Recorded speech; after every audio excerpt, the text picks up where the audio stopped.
나온 글입니다. 참 아름다운 여인입니다. 잘생긴 네, 자 오늘 점심 식사 이후에 또 우리가 이렇게 이제 대화하고 살아가고 이거를 안 차고 오신 분은 자기를 잃어버린 분이에요. 이따가 가시고. 예. 한쪽은 뭐예요? 만들어진 나. 뒷면은 뭐예요? 네. 그러니까 지금도 우리는 계속 만들어져 가고 있습니다. 누구를 만나느냐, 또 어떤 환경을 만나느냐, 이런 부분들을 통해서 우리가 지금도 계속해서 이렇게 만들어져 가고 있는 거죠. 그래서 우리가 그런 심리 치료를 했어도 그 다음에 이제 이 관리가 굉장히 그래서 중요한 거죠. 그래서 만들어진 나와 만들어져 가는 나, 이게 어색하지 않도록 내 안에서 이렇게 움직여질 수 있도록, 그러니까 이걸 우선 명확하게 구별하는 것이 굉장히 중요하죠. 만들어진 나, 만들어져 가는 나. 자, 그래서 이제 오후 시간에는 이 책을 우리가 정리를 하겠습니다. 오늘 이번에 우리가 이제 우리 KDM의 문화센터에서 공부해야 될 부분들이, 첫째는 관계 교실, 두 번째는 치유 상담, 세 번째는 언어 교실, 네 번째는 리더십이에요. 이게 이제 기본 틀이고, 그 다음에는 이제 영성 교실, 또 그 다음에 이제 우리가 앞으로 다양한 것들을 이 복음을 활용해서 만들어 가야 될, 그래서 이제 웰다잉 같은 거, 우리 이런 부분들도 어느 시점이 가면은 다뤄져야 될 또 하나의 부분들이죠. 우리 영원성을 가지고 있는 우리들이, 영원성이 있다고 하는 것은 무엇을 의미합니까? 우리가 영원성의 본능에서 또 그 성격들을 이렇게 규정을 해보면, 영원성이 있기 때문에 반드시 변화가 오는 거예요. 우리 육체의 변화도 오고 죽음의 시간도 온다는 거죠. 그래서 이 영원성 속에서 죽음의 문제를 다룰 수가 있습니다. 그래서 이 죽음이라는 것이 과연 무엇인가? 우리 KDM의 복음 안에서의 죽음이라고 하는 건 과연 어떤 것인가? 그래서 이런 부분들을 우리가 이제 이런 문화센터에서 인간에 관한 모든 것들을 다루어 갈 수 있는 이제 이런 연구들을 이제 우리가 계속해 가야 되겠죠. 그래서 제일 먼저 중요하게 다뤄져야 되는 것이 바로 관계. 그 관계 속에서도 가장 먼저 관계를 잘 하려고 그러면은 뭐가 필요해요? 우선 잘 알아야 되죠. 나하고 관계를 잘하기 위해서는 나를 잘 알고, 상대방을 잘하기 위해서는 상대방을 알고, 잘 아는 거예요. 그래서 제일 먼저 우리가 공부하는 것이, 이 책에서는 나 찾기라는 타이틀로 인간 이해하는 과정을 우리들이 제일 먼저 공부를 합니다. 그래서 이 부분은 우리들이 이미 다 많이 공부를 한 사안이고, 또 여러분들은 가르치는 그런 분야이기 때문에 우리가 이미 다 어느 부분만큼은 이해를 하고 있는 영역입니다. 그래서 그 과정들을 진행하고, 뒷부분에 가서만 만들어져 가는 나에 대한, 만들어져 오는 나, 이 부분에 대해서만 우리가 조금 더 구체적으로 공부를 하면 인간 이해에 대한 것이 많이 도움이 됩니다. 그리고 인간 이해가 결국은 관계에 있어서도 중요하고, 그래서 적을 알고 나를 알면 백전백승이다. 이제 이런 이야기들을 그래서 하는 거예요. 우리가 상대방을 알고 나를 알면 우리가 그런 관계 싸움에서 또 이길 수가 있게 되는 거죠. 그래서 전쟁의 역사 속에서도 심리전을 굉장히 많이 이제 활용을 하죠. 그래서 상대방이, 적장이 누구냐? 적장은 성질이 무지하게 급한 사람이다. 장비가 성질이 급한 사람이잖아요. 그러니까 그런 사람은 어떻게 아주 화를 내게 만들어가지고 함정에 아주 빠뜨리느냐. 그러니까 이제 이런 것들이 바로 심리전이에요. 심리전. 그리고 성 안에 있는 백성들의 심리를 어떻게 불안하게 만들 거냐. 그래서 우리가 그런 드라마들 이런 거 보면은 성 안에 막 우물에서 그런 피가 막 그렇게 붉은 것들이 솟구쳐 나오게 한다든지 이런 것들이 다 심리전이에요, 이게. 그러니까 이 심리에 대한 부분들을, 그래서 사람을 잘 알면은 이제 그런 부분들을 우리가 할 수 있는 것이죠. 그래서 요 교재를 한번 이제 펼쳐보시기 바랍니다. 그래서 제일 먼저 이제 5페이지 보시면, 네, 그 목차를 한번 보시면은 4페이지 교육 방향 설정하기, 성공적인 인간 관계를 위해 반드시 필요한 것, 만들어진 나와 만들어져 가는 나, 예, 만들어진 나에 들어있는 이제 5가지의 특성, 유일성, 영원성, 인격성, 거룩성, 사랑성, 그 다음에 만들어져 온 나, 그래서 또 다른 나의 인격 형성 과정. 그래서 이제 사실 요 부분이 이제 우리가 조금 색다른, 예, 그래서 요 과정을 이제 우리가 보완을 하는 내용입니다. 그리고 만들어져 온 나의 특징과 결과는 뭐냐. 예. 그러다 보면은 지금 내가 살고 있는, 내가 늘 내 안에서 살고 있는 나의 정체가 뭔가를 우선 볼 수가 있어요. 네. 지금까지 내가 열심히 살고 있지만 이 내가 열심히 사는 내가 과연 어떤 나냐, 이제 이거를 우리가 이제 알 수가 있죠. 그리고 나면 이 나는 좀 버려야 되겠다. 예수님께서 왜 자기를 부인해라, 또 새 포도주는 새 부대에 담아야 된다, 부대를 바꿔야 된다. 우리가 성경을 보면은 전부 그런 이야기예요. 사도 바울의 이야기도 이제 하나님의 형상대로 새로 지으심을 받은 새 사람을 입으라, 옛 것을 버려라. 이런 것들이 다 과연 무엇을 의미하는 것인가? 그러니까 우리가 이런 부분들을 이제 알고 나면은 성경은 과연 이런 부분들을 다루고, 이게 굳이 어떤 세상의 심리학적 이야기라기보다는 성경이 이야기해주는 우리의 모습이구나 하는 것들을 알게 됩니다. 그래서 이제 변화가 필요한 거죠. 변화의 시도. 그 다음에 이제 소중한 나의 인생. 그래서 정말로 한 번 가는 우리의 인생을 우리가 아무렇게나 살아서는 안 되고 소중하게 이제 살아가야 한다는 것. 그래서 이제 이런 부분들을 우리가 집중적으로 이제 다루게 됩니다. 목사님, 여기 만들어진 나, 만들어가는 나 이거를 우리는 알아듣는데 저 안 믿는 사람들한테는 그대로 설명해줘요? 어떻게 설명해주는지? 그럼 일단은 이제 이 안에 있는 내용을 우리가 이제 공부해 가다 보면 이제 이해를 할 수가 있어요. 이 안에 흘러가는 흐름을 다루다 보면, 그러니까 이제 뭐 처음부터 우리가 그런 주제, 그런 부분들을 다루기보다는 이제 이 안에 쭉 이제 다 진행을 하다 보면 이제 알게 돼요. 한번. 그 만들어진 나, 만들어가는 나를 그대로 설명하냐고. 그럼 그대로 설명하면 돼요. 사실은 그게 익숙해져야 돼. 그게. 우리가 뭐 어떤 심리학적인 용어들을 보면은 정말 희한한 용어들이 다 있어요. 그건 이제 심리학자들이 자기들의 어떤 견해를 이야기해주고 이해시키기 위해서 이제 만들어진 것들입니다. 뭐 욕구론이라든지 뭐 이런 것들은 다 학자들이 어떤 것들을 설명하기 위해서 만들어진 이제 단어들이에요. 그러니까 우리 KDM에서는 이제 만들어진 나, 만들어져가는 나. 이건 우리 KDM이 만드는 용어예요.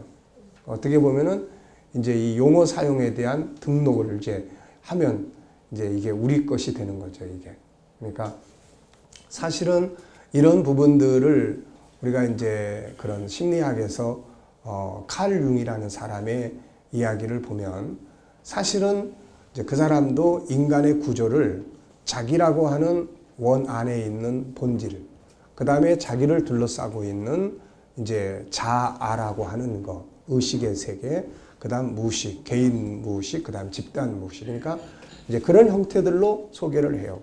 예를 들어서 프로이드 같은 경우는 자, 초자, 뭐 이렇게 표현을 한다든지. 그러니까 인간의 구조를 우리가 다룰 때 쓰는 용어들이에요. 그러니까 뭐 자, 초자, 이게 뭐 뭔 말인지 모르지만은 뭐 무의식, 개인 무의식, 집단 무의식, 이게 다 이제 그거를 연구한 사람들이 만들어낸 용어들이에요.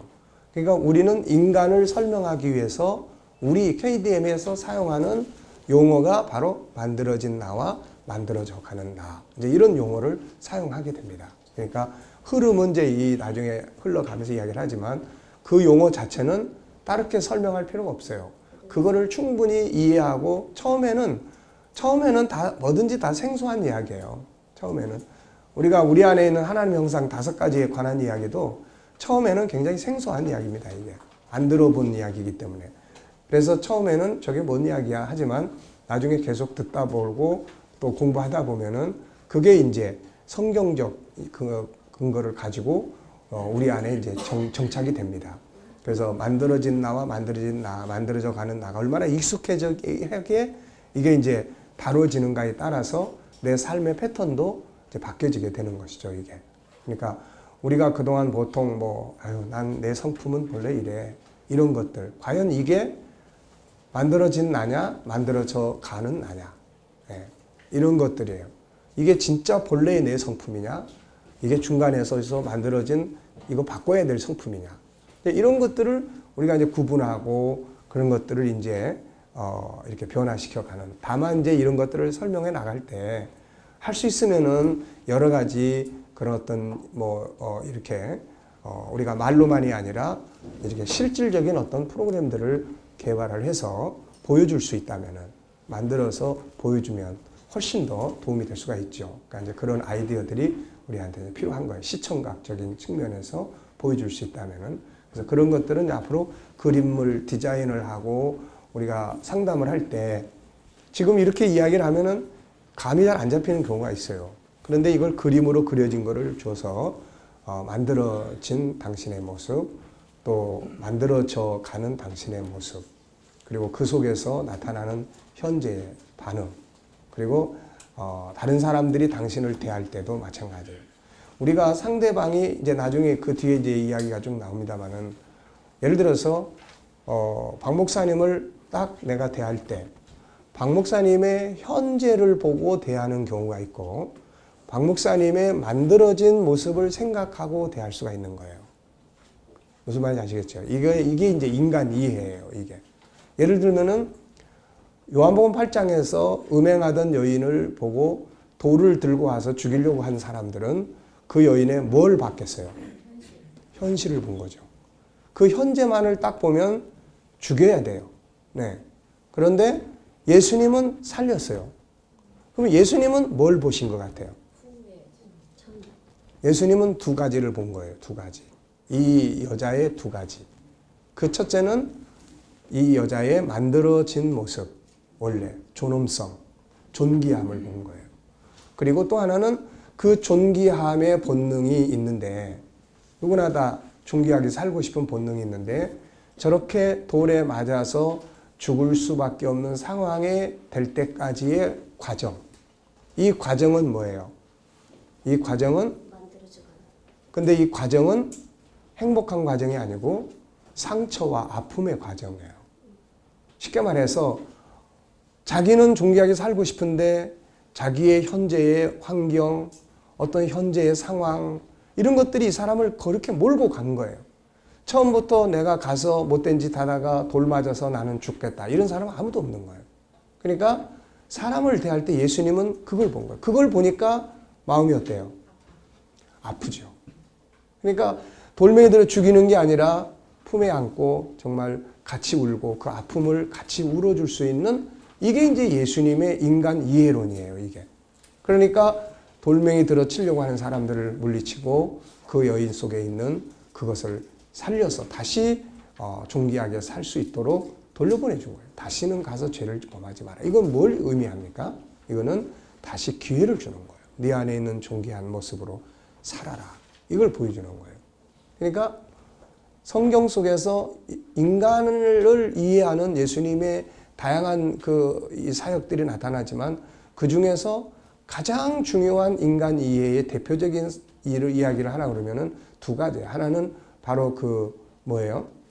음행한 여인에 관한 사건이고 또 하나는 마태복음 8장에 귀신 들려서 무덤 사이에서 쇠고랑 차고 있던 귀신 들린 사람에 대한 이야기예요.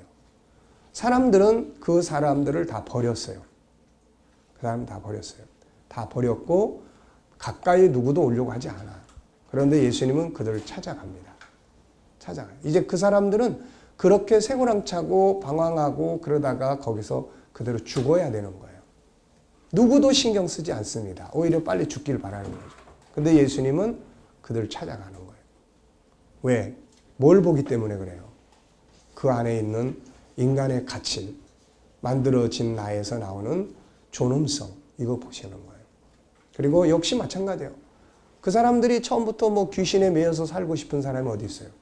그런데 환경과 상황과 만들어져 가는 과정 속에서 수많은 아픔들이 인간을 그렇게 배려놓은 거야. 그러니까 주님은 그걸 보고 가신 거예요. 그리고 그들에게 그 역사는 몹쓸 그런 귀신을 갖다가 돼지 속에 집어넣어가지고 돼지들 2,000마리보다는 그 사람의 생명의 가치를 더 중요하게 여기는 거예요. 이게 바로 인간 이해에 대한 아주 중요한 부분이에요. 그러니까 우리가 그런 모습으로 사람을 본다면 미워할 수 있는 사람이 아무도 없어요. 오히려 다 불쌍하게 보이고 정말 그런 안타까운 모습으로 보게 되고 이렇게 되는 거예요. 그래서 예수님께서 사람들을 볼 때마다 그분의 눈은 항상 불쌍했어요. 그래서 항상 민망하게 여기셨다. 불쌍히 여기셨다. 항상 팔복 가운데서도 긍휼히 여기는 자가 복이 있다. 사람을 긍휼히 여기라는 거죠. 근데 긍휼히 여겨야 될 이유가 뭐냐면은 그 존귀하게만 살면은 긍휼히 여길 필요가 없는 거예요. 행복하게 사니까. 그런데 그 존귀한 존재가 오늘의 이 현실이 되기까지에는 만들어져 가는 과정이 수도 없는 아픈 상처와 또 수도 없는 고통과 어쩔 수 없는 몸부림과 이런 것들이 그 안에 있단 말이에요. 이거를 보고 불쌍히 여기는 거예요, 이게. 그러니까 내 앞에서 어떤 사람이 막 성질내고 막 분노하고 이럴 때는 그 속에 그런 아픔이 지금 어떤 거에 의해서 자극이 되는 거예요, 이게. 그게 밖으로 표출되는 거예요. 그러니까 이런 부분들을 이해를 하면은 더 불쌍하게 보이게 되고 이런 거예요. 이런 것들이 인간관계를 회복시키는 중요한 방법들입니다, 이게. 네, 그래서 우리가 이제 그런 과정, 이제 만들어진 나와 만들어져 가는 나의 요 용어는 우리가 그대로 이건 인식시켜야 될 머릿속에 딱 배게 만들어져야 되는 그런 부분이에요. 자, 1장에서는 이제 뭘 이야기하느냐면은 서론적인 거기 때문에 여러분 모든 인간이 갖고 있는 꿈이 뭐라고 생각을 합니까? 모든 인간이 우리를 비롯해서 모든 인간이 가지고 있는 간절한 꿈이 있어요. 꿈이. 그렇죠. 행복과 성공이에요. 예. 우리가 이런 행복과 성공이라는 것을 세속적이다 이렇게 생각하면 안 돼요. 물론 그 안에 진정한 성공이라는 게 무엇인가에 대한 성공의 방향성이나 이런 것들이 이제 앞으로 이제 진행되는 과정에서 다루어지겠지만은 모든 인간은 다 행복하게 살고 싶고 자기 인생을 성공하고 싶은 거예요, 이게. 그래서 여러분들은 여기 와서 여러분들은 우선 1차적으로 성공의 목표가 필요해요. 여기 와 있는 동안에는 뭐가 성공입니까? 이 교육에 성공을 해야 되는 거예요. 예배에 참석을 하면은 예배에 성공을 하고 우리가 이런 교육에 동참을 하면 교육에 성공해야 돼. 근데 와가지고서는 뭘 배웠는지도 모르고 아무것도 이해도 못하고 그냥 시간 낭비하고 그리고 돌아가 버리면 그 교육에 뭐 한 거예요, 지금? 실패한 거예요, 이게. 행복한 게 아니라 지루하고 짜증나는 시간만 계속됐다가 내려오는 거예요. 그러니까 우리가 뭘 하든 간에 행복과 성공. 이것은 하나님이 인간에게 주신 선물이에요. 인간이 주신 선물입니다. 예. 불교는 무소유를 이야기를 하죠. 그런데 기독교는 무소유가 아니라 유소유예요.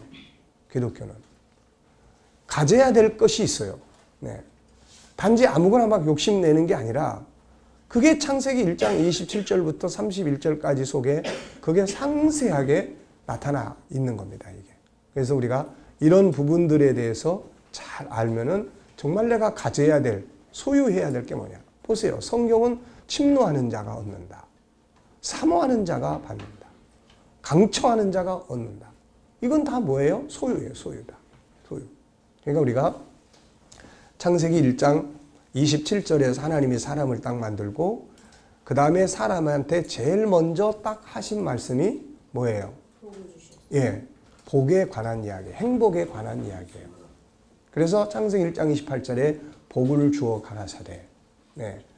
그래서 거기에 땅에 속한 복이 있고 그 다음에 에베소서 1장 3절 6절 보면은 하늘에 속한 복에 관한 이야기가 나오는 거예요. 그래서 창세기 1장 28절의 복은 땅에 속한 복이에요. 그 다음에 요한계시록 22장 14절에는 하늘에 속한 복이에요. 창세기 1장에서부터 요한계시록 22장까지는 복에 관한, 예수님이 이 땅에 오셔서 제일 가르치신 말씀 중에 중심적인 부분이 산상수훈이고 그 산상수훈의 핵심은 팔복이에요. 팔복의 내용이 뭐예요? 팔복. 어떤 가치로 사느냐. 아니, 팔복이 복에 관한 이야기 아닙니까? 그러니까 복에 관한 이야기, 행복하게 사는 사람. 네. 그러니까 성경 전체는 우리가 신명기 10장 13절을 보면은 제가 그 말씀을 이해하고 난 다음에 내가 어떤 설교관이나 삶의 개념이나 이런 것들이 굉장히 많이 바뀌었는데요. 그게 뭐냐면은 하나님이 우리에게 말씀을 주신 것은 우리의 행복을 위해서입니다. 우리의 행복을 위해서. 신명기 10장 13절에 보면은 우리의 행복을 위해서 말씀을 주셨다. 네. 저는 처음에 신명기라든지 무슨 레위기라든지 이런 책들은 굉장히 엄격한 책으로만 생각을 했어요. 그런데 거기에 너희의 행복을 위해서 이런 말씀이 나오는 거예요. 그러니까 행복과 성공이라고 하는 것은 세상 사람들만의 목표가 아니고 오늘 이 자리에 있는 저와 여러분의 목표가 되는 거예요. 우리 모두는 다 행복한 목회, 행복한 가정생활, 행복한 인간관계생활, 행복한 삶을 살아가는 사람들이 좋은 목회자예요. 이 사람들이 좋은 지도자입니다. 자기가 건강하지 못하고 남을 도울 수 없다. 자기가 행복하게 살지 않으면서 남을 행복하게 만들 수 없다. 네. 이것이 모든 심리학자들이나 리더십에 가르치는 지도자들이 공통적으로 임상을 거쳐서 하는 말들이에요. 이게 맞는 말입니다. 내가 행복하면 말 한마디를 해도 기쁜 이야기를 해요. 근데 내가 뭔가 막 힘들고 어려우면은 말 한마디를 해도 탄식스러워. 한숨 나오고. 네. 뭔가 이렇게 남과 비교하고 열등감이 많은 사람들은 입에서 벌리면은 맨날 남의 이야기만 해요. 남을 비판한다든지 이런 것들. 왜?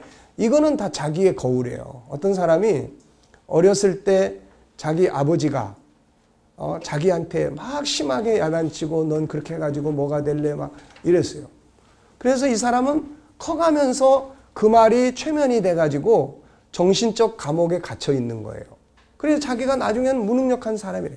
나중에 이 사람이 심리학을 공부하고 심리학자가 된 다음에 아버지의 심리를 거꾸로 들여다봤어요. 아버지의 심리를. 그랬더니 놀랍게도 아버지는 자기의 열등감을 가리기 위해서 아들한테 그렇게 나무라고 그렇게 큰 소리 치고 살았다는 것을 발견합니다. 무슨 말인지 아시겠어요? 자기의 내면의 부족함을 가리기 위해서 약자 아들에게 큰 소리 치고 너 그렇게 해가지고 그따위로 살아서 뭐가 될 이렇게 되는 거예요. 그래서 나중에 처음에는 아버지가 용서가 안 됐어요. 그런데 나중에 그가 아버지의 내면의 세계에 있는 열등감이라는 것을 알기 시작하면서 아버지가 불쌍하게 느껴지기 시작한 거예요. 그래서 아버지와의 감정의 고리가 풀어지는 이런 이야기들이 기록된 걸 볼 수 있습니다.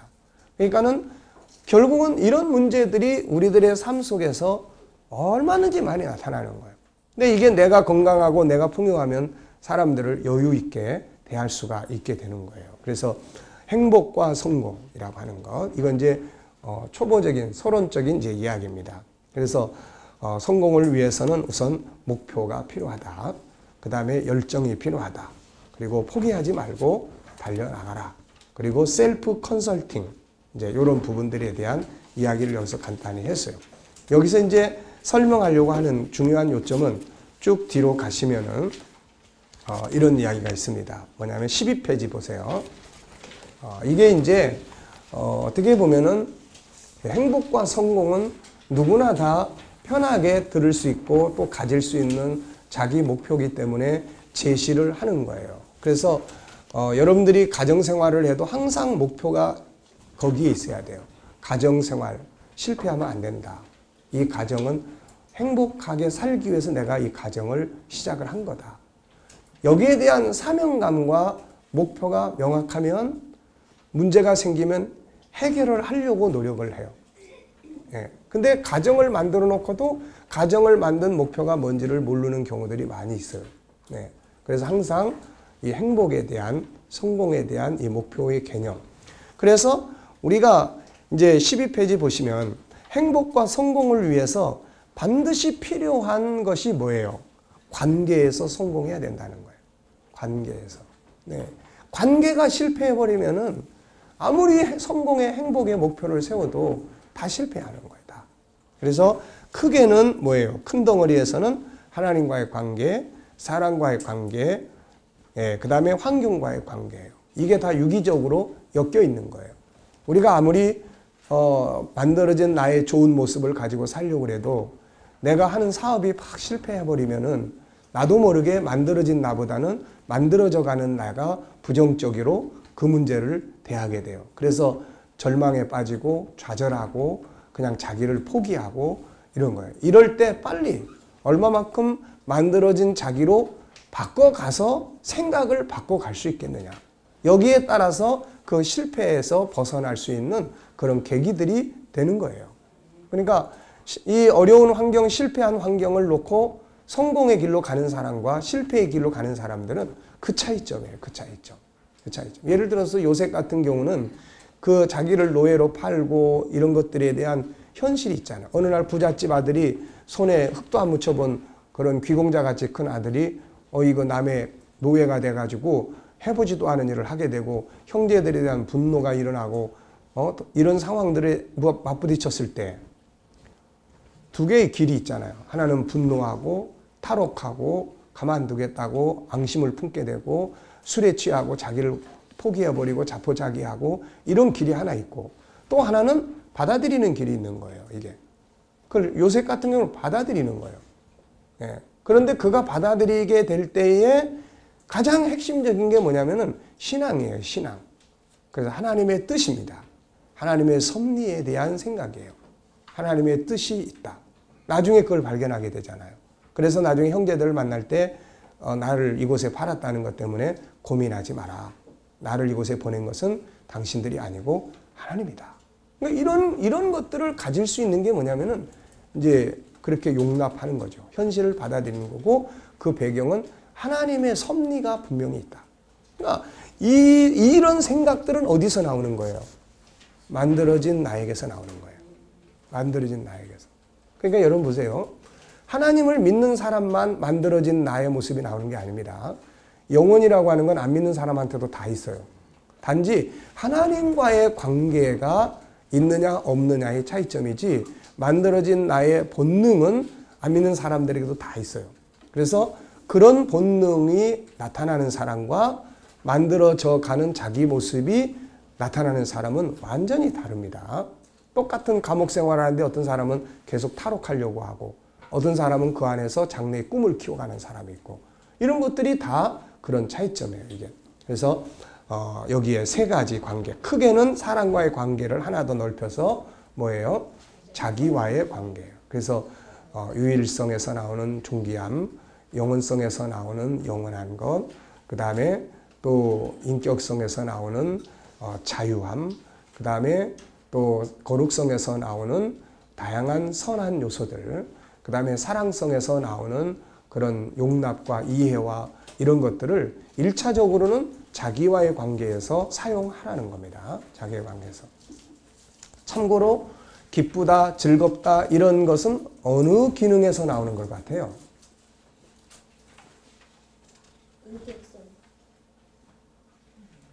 기쁘다, 즐겁다 뭐 이런 것들은 거의가 다 선한 요소들입니다. 이게 선한 요소들이에요. 그래서 거룩성은 하나님을 만나는데 그런 뿐만 아니라 우리에게 기쁨을 가져다 주는 창구 역할을 하는 거예요. 이게. 그래서 선한 일들을 통해서 우리가 기쁘고 즐겁고 이런 요소들이에요. 그러니까 이런 것들이 우리 안에서 만들어져 나올 수 있도록 이제 자기 그런 분야들을 개발하고 하는 거죠. 그래서 크게 네 가지 관계, 하나님과의 관계, 나와의 관계, 상대방과의 관계, 환경과의 관계예요. 그래서 여러분들이 사람과 앞으로 이제 목회 현장이나 살아가는 삶의 현장에서 사람들과의 관계가 딱 섰을 때 만들어져가는, 생각 없이 나오는 건 무조건 다 만들어져가는 나예요. 무조건 다. 거의 부정적이에요. 분노하는 나, 좌절하는 나, 절망적인 나, 상처 주고 상처받는 나. 그러니까 그런 모습들로 대하다 보면 나하고 같이 사는 사람들이 늘 상처를 받아요. 그리고 그 상처가 그 사람만 받는 게 아니에요. 여러분 상처를 주잖아요. 그러면 상처 주는 사람에게 그게 상처로 남습니다. 그게. 그래서 우리가 남을 용서만 할 게 아니라 용서를 받아야 되는 부분들이 있는 거예요. 용서를 받아요. 왜냐하면 부모가 자식을 나무랬어요. 자식을 야단쳤어요. 그런데 사실은 자식들은 전혀 상처 없이 가는데 그 때린 부모는 마음에 상처를 가지고 있는 거예요. 그게 다 걸리는 거예요, 이게. 그러니까 이런 것들이 바로 우리가 이런 관계에서 성공하고 하는 이런 거예요. 그래서 항상 여러분들이 주의할 게 내 성질은 이래. 이거 이제 앞으로 이런 말씀 안 돼요. 내 성격은 본래 이래. 이거는 아닙니다. 원래를 따지면은 그 본래의 나의 성격은 어떤 거예요? 예, 사랑과 거룩과 그 거룩성 속에 들어있는 온유함, 부드러움, 이런 거예요, 이런 게. 그래서 가끔가다 텔레비에 보면은, 그 탤런트들이, 나도 사실은 뭐라 그래요? 부드러운 사람입니다. 이런 말들 하잖아요. 그게 맞는 말이에요. 그게. 근데 이제 나중에 만들어져 가는 나의 모습을 보면 아시지만은 이런 과정들을 거쳐서 내 안에 지금의 이런 모습들이 형성이 돼버린 거예요, 이게. 근데 사람들은 이거를 나의 본래의 모습이다라고 생각을 합니다. 그리고 그걸 막 밀어붙여요. 그러니까 그거는 안 되는 거예요. 그러니까 그런 것들을 어떻게 교체하느냐에 대한 이런 테크닉과 이런 훈련이 이제 되면은 누구나 다 좋은 사람이에요. 누구나 다. 인간에게 왜 교육이 필요합니까? 인간은 본래 좋은 사람이기 때문에 좋은 교육을 받으면 좋은 게 개발이 되는 거예요. 동물들에게는 아무리 좋은 교육을 시켜도 본래 안에 만들어진 게 없기 때문에 개발되는 게 없어요. 어느 선에 습관적인 부분만을 익숙해 주는 거지 그게 안 되는 거예요. 그리고 사람한테 자꾸 고맙다, 감사하다 이런 말들을, 거룩한 말들을 자꾸 쓰면은 그 사람이 자꾸 부드러워지는 사람이 돼요. 왜 그런지 아십니까? 그 속에 있는 거룩성이 자꾸 내가 고맙다, 감사하다는 이런 말들이 그 사람 속에 있는 거룩성을 자꾸 이렇게 닦아냅니다, 이게. 근데 내가 자꾸 악하게 대하고 나쁘게 대하고 증오를 하고 저주를 하면은 그 안에 들어있는 이런 거룩성들을 닦아내는 게 아니에요, 이게. 저항을 일으켜요. 그 안에서. 그 안에 저항을 일으키고 만들어진 나보다는 만들어져 온 자기의 상처, 옛날 어머니로부터 받았던 게 지금 부인이 자꾸 그럴 때 그게 자기도 모르게 살아나는 거예요, 이 안에서. 그러니까 어떻게 보면 그 안에 있는 아주 나쁜 늑대 같은, 아주 호랑이 같은 어떤 짐승을 자꾸 내가 먹이를 주는 거야, 지금. 자꾸 내가 먹이를 주는 거예요. 자꾸 먹이를 주면은 어떻게 돼요? 상대방에서 이게 커져버리는 거야, 이게. 나중에 무서운 짐승이 돼버려요, 이게. 그러니까 우리가 이런 본질적인 부분들을 알아야 돼요. 시편 49편이 그래서 아주 중요한 시입니다. 시편 49편이 뭐예요? 거기에 고라의 자손 시라고 되어 있는데 사실은 그 주석을 보면은 원래 이 시는 다윗이 쓴 것으로 본다. 그리고 곡을 붙여서 노래로 한 것이 고라 자손이다. 이렇게 이제 설명한 학자들이 있더라고요. 저는 거기에 공감을 합니다. 왜냐하면 다윗의 시는 성령의 감동을 받아서 특히 인간에 관한 시를 다윗은 많이 썼어요. 인간의 존귀함, 인간의 존재의 가치, 인간에 대한 어떤 그런 시 때문에 하나님 앞에 감사와 영광을 돌리는 거. 다윗이 쓴 시들을 보면은 그런 게 굉장히 많아요. 네. 그래서 시편 49편은 뭘 이야기하냐면은 존귀한 인간, 정말 존귀한 인간이 깨닫지 못해가지고 거기서 깨닫는다는 건 뭐예요? 언더스탠딩이에요. 이해하는 거, 이해. 자기가 누군지를 이해하지 못해서 뭐처럼 산다고 돼 있냐면 멸망하는 짐승과 같이 산다는 겁니다, 이게. 그게 본래 그 사람이 그렇게 짐승처럼 만들어진 게 아니고 하나님의 형상을 만들었는데 뭐 못해가지고 언더스탠딩을 못한 거야. 이해를 못해가지고 자기가 누군지를 이해를 못하기 때문에 짐승처럼 만드는 거예요. 왜? 세상은 우리를 다 동물원으로 만들어가는 곳이에요. 이 세상은. 그러니까 그런 부분들에 대해서 이제 우리가 이해를 하면 됩니다. 그래서 하나님과의 관계의 성공이 왜 중요한가? 하나님과의 관계의 성공에 대한 이건 이제 서론적인 이야기니까요. 여기서는 더 깊이 막 다루다 보면은 뒤에 게 그냥 싹 나와야 돼. 그러니까 그거보다는 하나님 관계가 왜 중요한가?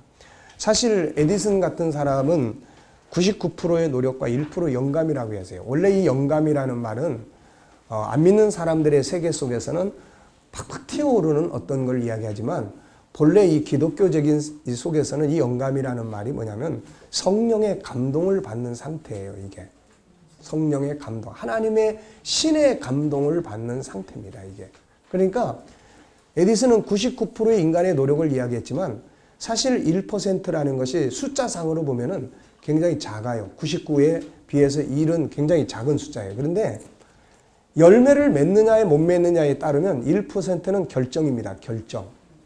1%는 결정이에요. 인간이 99%의 노력을 가지고 제때에 좋은 씨앗을 가지고 씨를 뿌렸는데 마지막 1% 마지막 추수할 무렵의 기후. 기후가 춥든지 뜨겁든지 해버려 가지고는 이거 완전히 그냥 99% 노력한 거 다 헛일 돼버리는 거예요. 이게. 그러니까 마지막 최종적 결론. 그래서 하나님과의 관계가 중요하다는 거죠. 그 다음에 사랑과의 관계의 중요성. 이제 요 뒤에 쭉 보면은 왜 인간과의 관계가 그렇게 중요하냐. 모든 성공은 사람 속에서 이루어져요. 옆에 있는 사람이 나의 성공의 파트너예요. 그러니까 사실은 옆에 상대방이 없으면 성공이고 실패고 아무것도 없는 거예요. 네. 그렇잖아요. 옆에 세상 말로 나보다 못생긴 사람이 있어야 자기가 미인이라는 걸 알게 되는 거지. 옆에 못생긴 사람도 아무도 없으면은 미인인지 뭔지 아무것도 모르는 거예요. 네. 전에 그 누구야? 그 탤런트의 얼굴 못생긴 사람? 김종철인가요? 김종철. 정종철인가? 예, 이 사람은 자기 고향에서 살 때 자기가 그렇게 얼굴이 못났는지 몰랐다. 왜냐면은 아니 고향이 다 자기 친척들이 사니까 전부 비슷하게 생긴 거야 이게 얼굴 굴곡이나 이렇게 형이. 그러니까 인간은 다 이런가 보다 그러고 살았는데 나중에 나가 보니까 비교가 되는 거죠 이게. 비교. 그래서 이 양반이 원래 목사님이 되고 싶었대요. 근데 자기가 너무 못생겨가지고 목사가 돼서는 안 될 것 같아가지고 안 하고 그 대신 코미디가 됐다고 그러더라고.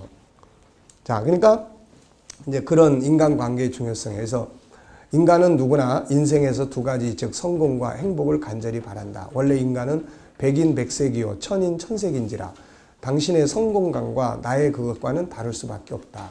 그러나 성공과 행복을 얻기 위해서는 변호사든 의사든 실업가든 세일즈맨이든 어떤 직업에 종사하든 간에 반드시 터득하지 않으면 안 되는 중요한 것이 한 가지 있는데 바로 원만한 대인관계예요.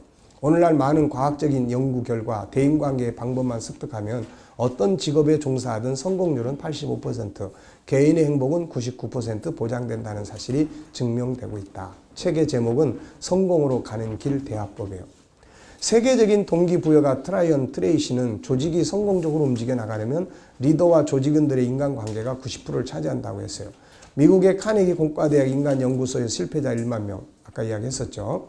그래서 93%는 인간관계에서 다 실패한 사람들이라는 걸 이제 알게 되죠. 어떠세요? 여러분들은 뭐 다 목회자들이니까 인간관계 다 좋죠? 다 좋죠? 좋은 사람과만 좋습니까? 아니면 다 좋습니까? 예, 우선 좋은 사람과의 관계는 저절로 좋습니다. 저절로. 그러니까 얼마만큼 소위 말해서 내가 볼 때 이상한 사람이라고 하는 사람들과의 관계를 원만하게 해갈 수 있겠느냐가 중요한 핵심이에요. 네.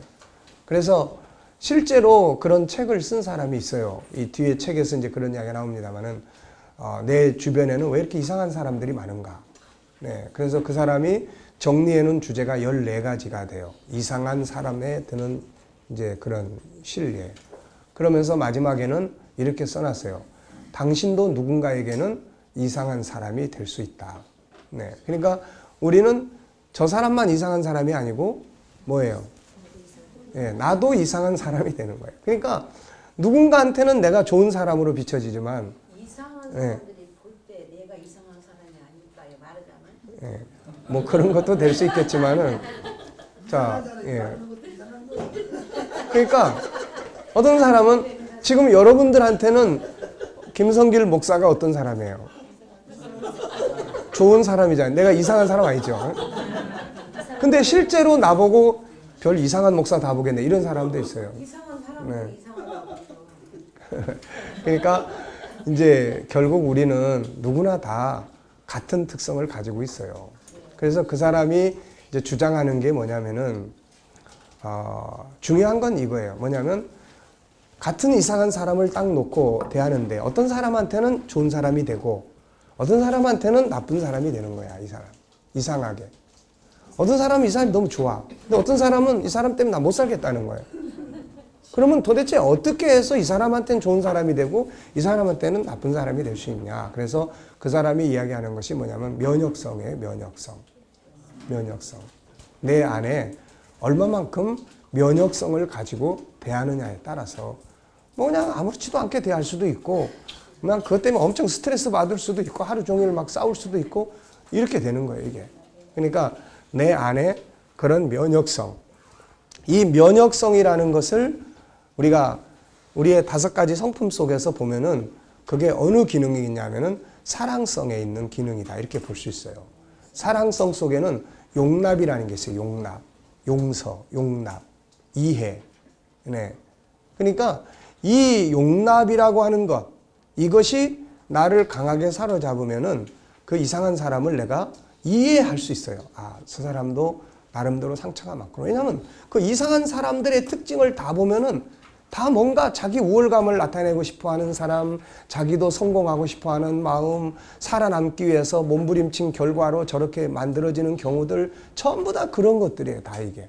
예, 그러니까 그런 틀 속에서의 이 사랑성의 이제 무기를 딱 들고 그 중에 용납이라는 카드를 딱 가지고 이해하고 그러면은 이상한 사람이 불쌍한 사람으로 바뀌는 거예요. 이게. 그러니까 어떤 개념을 갖느냐에 따라서 이상한 사람도 되고 불쌍한 사람도 되고 좋은 사람도 되고 그렇게 되는 거죠. 이게. 그래서 인간관계에 관한 것은 참 중요한 거다.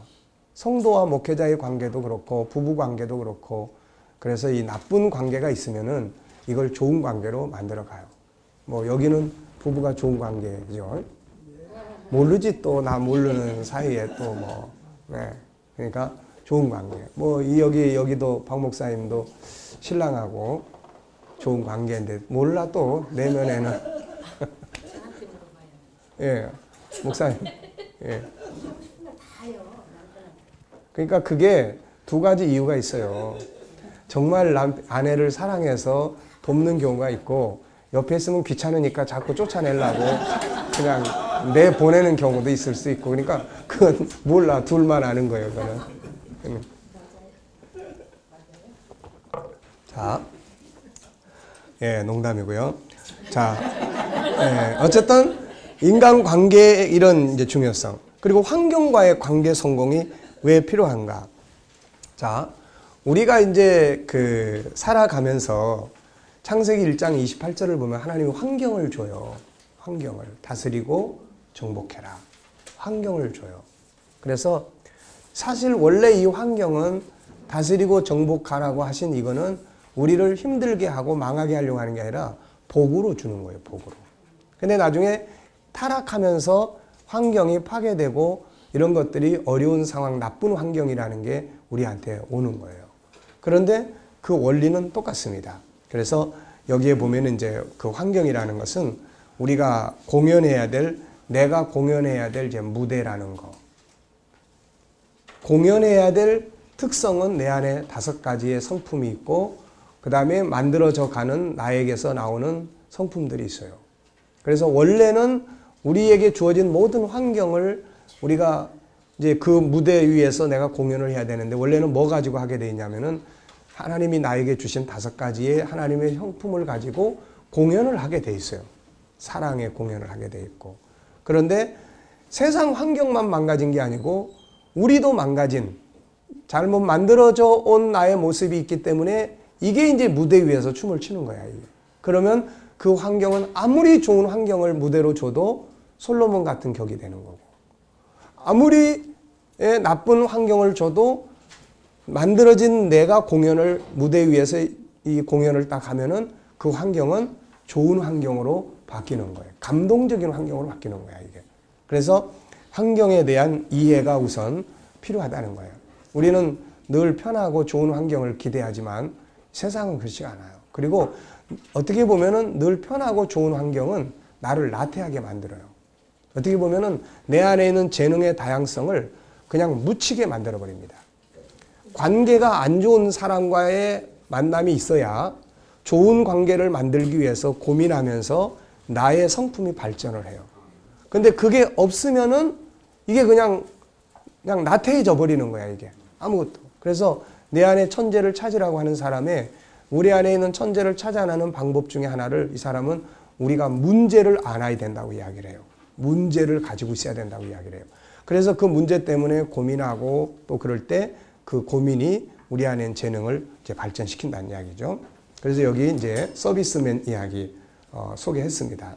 그 텔레비에 보면 가끔가다 이런 사람들 소개하고 성공한 사람들. 그래서 제가 이 사람 보고 너무 감동을 받아서 항상 소개를 합니다. 서비스 정신에 대해서. 근데 이 사람은 상당히 그러니까 우리가 이런 것 같아요. 항상 모든 일은 다 그렇습니다. 모든 일은. 시키는 것을 시켜도 잘 안 하는 게 사람이 있어요. 시켜도 그냥 자기 식대로 하고 이런 사람. 그 다음에 시키는 대로 하는 사람이 있어요. 그 다음에 시키지 않은 것까지 생각해서 하는 사람이 있어요. 오너의 입장에서는 어떤 사람이 제일 좋은 사람이에요? 네? 세 번째 사람이죠. 오너뿐만 아니라 이런 사람은 어느 세계에서도 다 환영을 받아요. 이 사람이 그런 사람이에요. 그러니까 식당에서 오는 사람들에 대한 서비스를 잘하는 이게 정도가 아니고 그 식당에 와서 지금 기다리고 있는 사람들을 어떻게 지루하지 않게 그 사람들이 즐겁게 기다릴 수 있을까를 연구한 사람이에요, 이 사람이. 그러니까 나중에는 어떤 일이 벌어지냐면은 음식을 먹으러 오는 게 아니고 이 사람이 주는 서비스를 즐기려고 오는 사람들이 많아지는 거예요. 그러니까 문전성시를 이루는 거죠, 이게. 네. 그래서 주인이 이 사람을 붙들고 많은 월급을 주고 정말 좋은 대우를 해주고 붙들려고 했던 거죠, 이 사람을. 그래서 이제 방송에서 이런 서비스 정신을 어디서 배웠느냐. 물론 자기 멘토도 있었지만은 이 사람이 이런 정신을 배운 것은 자기 부모예요, 부모. 근데 그 부모가 정상적 부모가 아니고 정신적 질환을 가지고 있는 부모예요. 이 부모들. 그래서 이 부모가 그런 부분들을 가지고 있다 보니까 항상 부모를 서비스해야 되는 거예요. 항상 부모를 서비스해야 되는 거예요. 그래서 그 부모를 서비스하는 과정에서 어떻게 하면은 우리 부모를 즐겁게 해줄 수 있을까? 어떻게 하면 내가 이런 것들을 기쁘게 서비스를 할 수 있을까? 이런 걸 스스로 연구하고 고민하고 생각을 한 거죠. 거기서 자기 서비스의 상황이 발전되면서 어떤 환경에서도 자기는 서비스를 할 수 있다는 거죠. 기쁘게. 그러니까 이런 것들이 바로 어떤 사람들은 이런 환경, 부모의 그런 환경이 있으면은 어때요? 오히려 원망하고 불평하고 술 마시고 그냥 오히려 그냥 부모 장애 부모들을 그냥 두들겨 패기도 하고 버려버리려고 하고 이렇게 되는 거예요. 그러니까 똑같은 환경이지만 이렇게 갈 수 있고 저렇게 갈 수 있는 거예요. 그걸 선택하는 거는 나예요. 내가 그걸 선택을 하는 거예요. 이 길로 갈 거냐 저 길로 갈 거냐. 그러니까 그런 부분에서 모든 환경은 바로 뭐예요? 양면성을 가지고 있어요. 어떤 환경도 좋은 면만 있는 게 아니고 독이 있고 어떤 환경도 나쁜 면만 있는 게 아니고 좋은 점이 있어요. 그래서 사람들은 그렇게 이야기해요. 힘들고 어려운 시련이지만 고난 속에는 새로운 희망의 싹이 자라고 있다라는 이야기를 해요. 그러니까 이런 부분들을 우리가 환경과의 관계를 성공을 해야 돼. 환경에서 실패하잖아요. 그럼 많이 원망합니다. 나는 누구만 안 만났더라면, 뭐 나는 어떤 환경만 없었더라면, 이런 이야기들을 많이 해요. 그런데 어떤 사람은 그 환경 때문에 성공한 거예요, 이게. 그러니까 이제 이런 것들이 우리가 결국 자기의 선택 속에 있는 것이다 하는 것을 우리가 이제 기억하시면 되겠습니다. 자, 10분간 휴식하겠습니다.